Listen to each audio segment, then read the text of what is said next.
This is Ryan Elliott for Boxing Social in association with Betfred. With me, promoter Eddie Hearn. Eddie, press conference day out the way. A lot of Polish media here today. Really fancying the job for Cieslak on Sunday night. That make you a little bit more excited for this? Yeah, were you there yesterday? Yeah. Did you interview me? Yeah. Okay. Can't have been very good because I don't remember it. No. I'm just saying. I'm looking at you, thinking I don't remember seeing you yesterday. Yeah, was it? Oh yeah, no, it was. Yeah. Let's hope for a better one today. No, seriously, I think no. Sorry, it's. I think that's a very good question. So well done. But you're right. They keep coming up to me saying, "Why did you choose Cieslak?" And the answer is because I want a good fight. I'm paying for it. And when we put on Okolie at Tottenham and he had to fight that mandatory, Prasovic, no disrespect to Prasovic, I couldn't believe what we were paying for. So I thought to myself, if we can't get a unification fight, let's give Okolie a real fight. He's supposed to be the best cruiserweight in the world. He's supposed to punch like a horse kicks. So let's see it. And Cieslak will come to win. He's got a big team of people around him, and they genuinely believe they're going to win this fight. So I think that's great, and I think you're going to see the best of Lawrence Okolie because of that.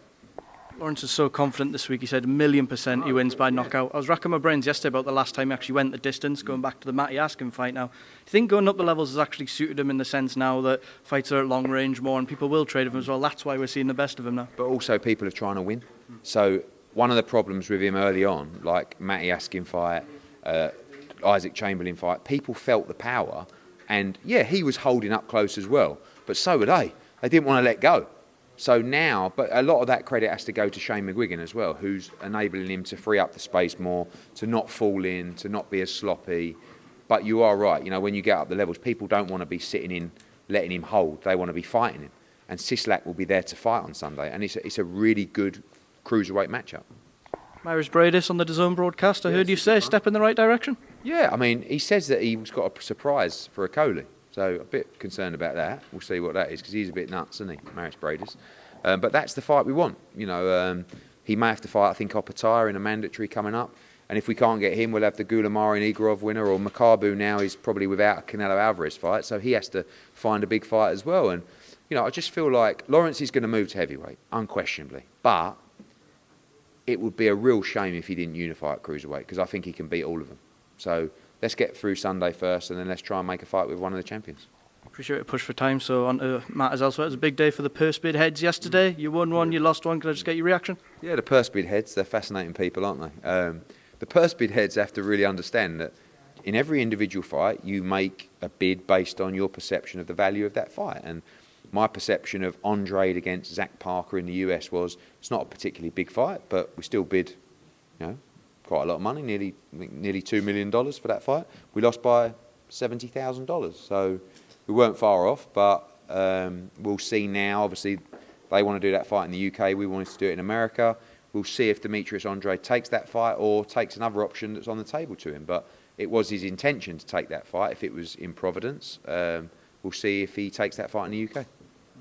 In terms of the Hrgovic-Zhang fight, we know that Canelo-Bivol is looking pretty close. Is that the kind of fight that would go on a bill like that? Yeah, it's a good fight, and you know, it's a final eliminator for the world heavyweight title, so it's a big opportunity for both those guys. We won that purse bid, and we'll be looking to put that fight on early May. In terms of Alexander Usyk's current situation, after you and I spoke yesterday, it sort of circulated that he'd now gone back to Ukraine. Any idea at all yet if that would delay the Joshua fight at all? I think it's a very personal situation, isn't it? And I don't think we could ever comprehend what's going through the minds of people in Ukraine at the moment. So if you ask me, what do I think? I would think it wouldn't affect it at all. I would think he will leave for training camp in a few weeks, but he may want to stay. I don't know. So I don't think so, but we'll see what happens over the next couple of weeks. Does the same apply to Dmitry Bivol? No, Bivol was actually en route to Los Angeles anyway for training camp, which he was due to do. So it's not, obviously, I think the situation in Russia and Ukraine is very different in terms of what's happening on the ground from what I see. But at the same time, he's was due to leave and I think he's already left for camp. So obviously we'll see what happens with the Canelo-Alvarez fight, but he needs to fight anyway. So Canelo or someone else, he'll be starting camp on Monday. Last one from me. I spoke to Shane McGuigan about a week or so ago and he was putting a bit of pressure on to you guys to deliver the Turchi fight for Chris Billum-Smith. They'd given up the British title. We now know Turchi's going to be going over to Sky to fight Richard Riakpork. Just a little bit of explanation as to what happened. Yeah, we had an offer from Sky for Turchi to fight Riakpork and it was a really good offer. I want to be a manager at the moment because for a small brief moment I was a manager and not a promoter. So I was negotiating with Sky on Turchi's purse. And I wanted Turchi to fight Chris Billam-Smith. He was the mandatory. But I just kept getting more and more and more and more. And in the end, I got so much money that I thought, we've got to take it. So I had to say to Shane, I'm really sorry, but he's got an offer here to fight Riakporhe. Can't believe the offer. You've got to let the kid take it. And Turchi wasn't contracted to fight Chris Billam-Smith. He was just mandatory. And he says, I'm going to forego my mandatory because I've had this great offer to fight Riakporhe. So I want to make Chris Billam-Smith against Tommy McCarthy, the rematch. It's a better fight. Much more interest domestically in that fight. So we're talking to Shane and the guys now, and Chris wants to fight in Bournemouth.